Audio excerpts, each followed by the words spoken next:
Border टूट चुका है और ईरान पर जमीनी अफवाज ने हमला कर दिया है। इस पूरी की पूरी जंग में अमेरिका अब एक कदम आगे बढ़ता हुआ नजर आ रहा है। एक तरफ तो मजीद बमबारी, मजीद कारपेट बॉम्बिंग ईरान पर और तेहरान और साथ ही साथ ईरान के तूलो अर्ज में अमेरिका की तरफ से जारी सारी है, लेकिन ऐन उसी मौके पर इराक के बॉर्डर से ग्राउंड एक्शन जो है वो ईरान की सरजमीन पर शुरू हो चुका है। ईरान के लिए इसे अगर अब तक का सबसे बड़ा चैलेंज कहा जाए तो ये कहना गलत नहीं होगा।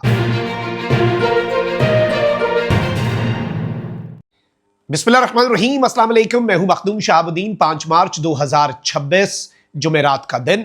नाज़रीन किराम, ईरान की जंग जो कि अमेरिका और इसराइल से जारी है, इस जंग के हवाले से कुछ अहम तरीन और लेटेस्ट डेवलपमेंट्स हैं जो आपके सामने रखनी है। एक जानिब तो अब ईरान के लिए चैलेंजेस जो हैं वो बढ़ते हुए नजर आ रहे हैं, दूसरी तरफ ये बात भी एक हकीकत है कि ईरान जो है वो भी अपनी कार्रवाइयां जारी रखे हुए है। ईरान अमेरिका के बेसेस, अमेरिका की तनसीबात, अमेरिका के कॉन्सुलेट्स, एम्बेसीज, इसके साथ ही साथ समुंदर में आबनाए हुर्मज में जो ऑयल का ट्रेड रूट है, फिर इसराइल के अहम तरीन शहर, ये सारी की सारी चीजें ईरान भी इन्हें अपने निशाने पर रखे हुए है।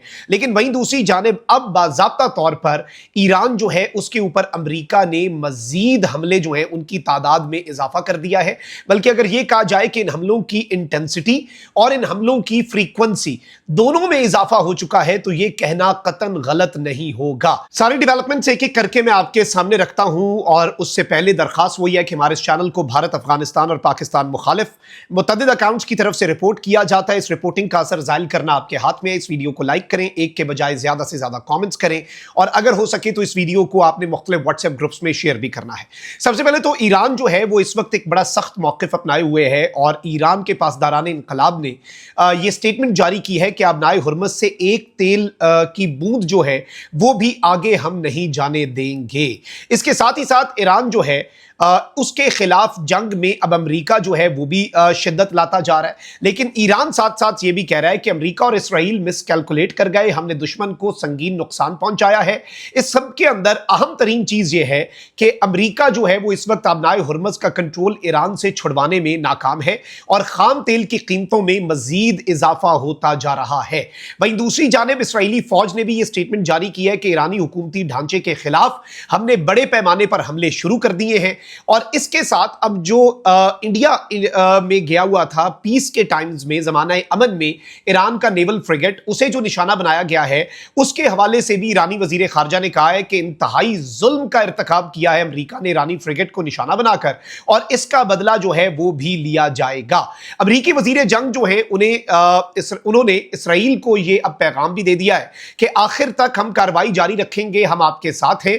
और इसराइल को यह कहा गया है कि आप अपना काम जारी रखें, हम एंड तक आपके साथ हैं। और इसमें जो यूएस कांग्रेस में बिल था जो ट्रंप की पावर्स को लिमिट करने के लिए था कि वो इस जंग को तूल ना दे सके, वो बिल जो है वो वोटिंग बड़े कम से मार्जिन से वो बिल भी अब रिजेक्ट हो गया है जी, और उस पर वोटिंग जो है वो हुई, लेकिन वो बिल कामयाब नहीं हो सका। तो अब एज इट इज जिस तरह से चीजें जो है वो चल रही हैं, ईरानी सरकारी मीडिया ने यह क्लेम किया है कि ईरान ने खलीज में अमेरिकी ऑयल टैंकर जो है उसे भी निशाना बनाया है। फिर इसके साथ ही साथ मैं आपको यह बता दूं कि अब जो सिनेरियो बन चुका है उसमें ईरान के खिलाफ कुछ बड़ी कार्रवाइयां जो हैं वो इस वक्त की जा रही हैं।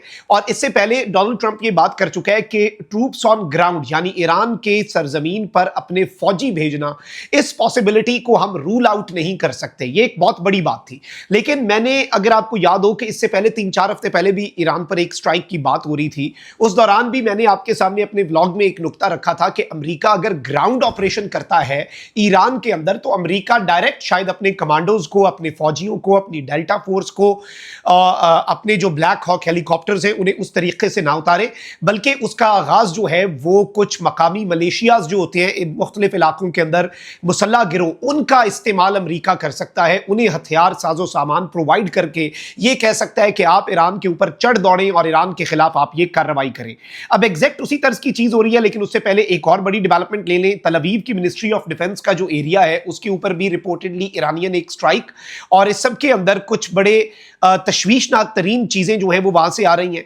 लेकिन इसके साथ ही साथ IRGC का जो मिलिट्री का एक अहम तरीन कंपाउंड है कुर्दिश मेजॉरिटी सिटी के अंदर, उसके ऊपर भी अमेरिका और इसराइल ने कुछ स्ट्राइक्स की हैं। फिर नॉर्दर्न इराक के अंदर कुछ ईरान दुश्मन इंटेलिजेंस एजेंसियों के जो दफातर हैं उनके ऊपर ईरान ने भी स्ट्राइक्स की हैं। तो ये स्ट्राइक्स का सिलसिला दोनों तरफ से जारी है।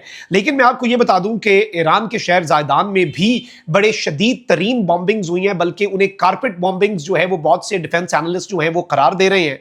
और ईरान जो है अब उसने थ्रेटन किया है कि वो इसराइल की डिमोना न्यूक्लियर साइट जो है उसको टारगेट कर सकता है। और अगर इसराइल और अमेरिका ने इसी तरीके से अपने हमले जारी रखे तो फिर इसराइली न्यूक्लियर साइट जो है, ये ईरान का स्टेट मीडिया कह रहा है कि ईरान जो है वो ये भी प्लानिंग कर रहा है। अब जो असल तशवीशनाक चीज है वो ये है कि देखिए, ईरान का बॉर्डर लगता है इराक के साथ और इराकी कुर्दिस्तान का एक एरिया भी है। वहां पर आपको पता है कि अमेरिका की भी प्रेजेंस है। ईरान जो है उसके कुछ हिमायत याफ्ता ग्रुप्स भी वहां पर बहुत ज्यादा एक्टिव हैं। अमेरिका के खैर ईरान से मुतालबात भी यही थे कि एक अपना न्यूक्लियर प्रोग्राम खत्म कर दें, बैलिस्टिक मिसाइल प्रोग्राम खत्म कर दें, और तीसरा ये जो गिरोह है इनकी हिमायत जो है उसे भी आप तर्क कर दें। यानी जो प्रॉक्सीज मिडल ईस्ट के अंदर आपके हिमायत याफ्ता हैं, जिनकी आप हिमायत करते हैं, जिनकी आप सपोर्ट करते हैं मिलिटरली, डिप्लोमेटिकली या फाइनेंशियली, उस सपोर्ट को भी आपको तर्क करना होगा। तो ऐसे ग्रुप्स इराकी कुर्दिस्तान एरिया के अंदर भी हैं जो प्रो ईरान हैं और जो एंटी अमेरिका हैं। लेकिन फिर ऑब्वियसली ऐसे मलेशियाज भी हैं, ऐसे मकामी गिरोह भी हैं, ऐसे मुसल्ला गिरोह भी हैं जो अमेरिका के साथ हैं और ईरान के मुखालिफ हैं। अब सूरत हाल ये बनी है कि उन्हीं गिरोहों के एक गिरोह ने क्या किया है कि अमरीकी एहलकार ने यह कंफर्म किया कि इराकी कुर्द जो है, इराकी कुर्दों ने ईरान पर जमीनी हमला जो है वो शुरू कर दिया है और ईरान के जवाबी हमलों में कुर्द ठिकानों पर आग भड़क उठी है। ये रूसी मीडिया रिपोर्ट कर रहा है। अब इस एक डेवलपमेंट को इंतहाई अहमियत की निगाह से देखा जा रहा है, क्योंकि ईरान के खिलाफ अगर जमीनी कार्रवाई का आगाज हो चुका है तो यह मामला बिलाशुबा ईरान के लिए भी तशवीशनाक है, क्योंकि ऑब्वियसली ईरान बहुत से महाजों पर लड़ रहा है। ईरान के लिए attacking capabilities are not an issue, जो अभी हमें नजर आ रहा है, लेकिन ईरान के लिए अपना defence it is definitely an issue and it is a big issue for Iran. Let's be very honest here, let's be very clear here. Iran के लिए देखिए ना, अमेरिका और ये इसराइल की जितनी स्ट्राइक्स ईरान के अंदर हो रही हैं, ईरान उन स्ट्राइक्स को रोकने में मुकम्मल तौर पर नाकाम है। लेकिन on the other hand Iran के पास मिसाइल्स हैं, ड्रोन्स हैं। ईरान जिस चीज में लैक करता है वो एयर डिफेंस है। वो एक फाइटर जेट्स की एक पूरी उनकी स्क्वाड्रन्स हो जो एक्टिव हो जाए, फजा में स्क्रैम्बल हो जाए और एक फंक्शनल एयरफोर्स हो कि इनकमिंग एयरफोर्स फाइटर जेट्स को वो फजा के अंदर तबाह कर सकें या कम से कम एक फाइट पुल अप कर सकें। तो वो चीजें जो हैं वो ईरान के पास ऑब्वियसली कम है। तो ईरान के लिए दिफा जो है वो इस वक्त अल्टीमेटली एक मुश्किल चीज है, ऑल्दो अटैकिंग कैपेबिलिटीज जो है वो ईरान पोजेस करता है।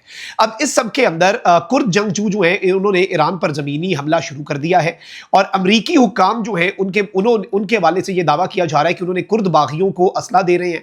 और अमरीकी अखबार और ऑब्वियसली हम भी पिछले कुछ अरसे से आपके सामने ये चीजें रख रहे हैं कि इराक के बॉर्डर पर अमरीका जो है वो इसीलिए हमला कर रहा है कि उस बॉर्डर के करीब ईरान की मिलिट्री जो है वो कमजोर हो जाए। और जैसे ही ईरान की मिलिट्री वहां पर कमजोर हो, ईरान के मिलिट्री एसेट्स को अमेरिका बॉम्ब करे इराक और ईरान के बॉर्डर के ऊपर, एन उसी मौके के ऊपर क्या कार्रवाई हो, एन उसी मौके के ऊपर यह कार्रवाई डले कि ईरान जो है उसमें कुर्द जो है वो एंट्री दे दे।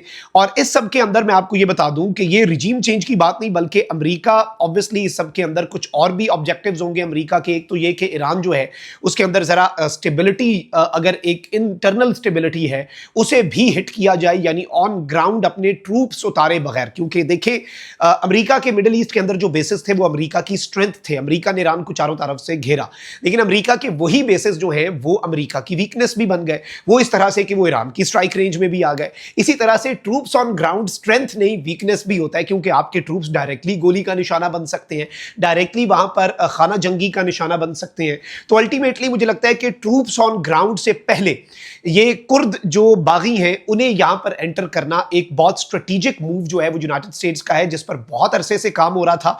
और अभी भी इवन ये बताया जा रहा है कि ईरान और इराक के बॉर्डर के ऊपर जो पहले बमबारी की गई ताकि वहां से ईरान की फौज को मुकम्मल तौर पे डिसमेंटल या कमजोर किया जाए, कि इनकमिंग कुर्द बागी जो कि ईरान में दाखिल होंगे इराक के बॉर्डर से, और बॉर्डर टूटेगा और बॉर्डर टूटने के बाद वो बागी जो है वो ईरान के अंदर दाखिल होंगे, तो आगे जो ईरानियन मिलिट्री है वो उन्हें उस तरह से हिट ना कर पाए। उससे पहले ईरान के अंदर मौजूद बॉर्डर एरियाज में ईरानियन मिलिट्रीज को भी और मिलिट्री टारगेट्स जो है और मिलिट्री पर्सनल जो है उन्हें भी मुबैना तौर पर हिट किया गया है। This is very alarming, very important. और इस एक डेवलपमेंट से ये मेरे अल्फाज आज लिख के रख लें, जंग का दायरा कार और मंजरनामा बदलेगा और सिनेरियो जो है वो बहुत ज्यादा मुख्तलिफ होने जा रहा है। This war is about to change और इस वॉर का पूरा दायरा कार जो है और इसका जो एक फेस है वो भी आपके सामने डिफरेंट हो जाएगा, क्योंकि ऑब्वियसली जब ज़मीन पर खाना जंगी की सी सूरत हाल होती है तब मामला बहुत ख़राब होता है। अल्लाह निगहबान, पाकिस्तान जिंदाबाद।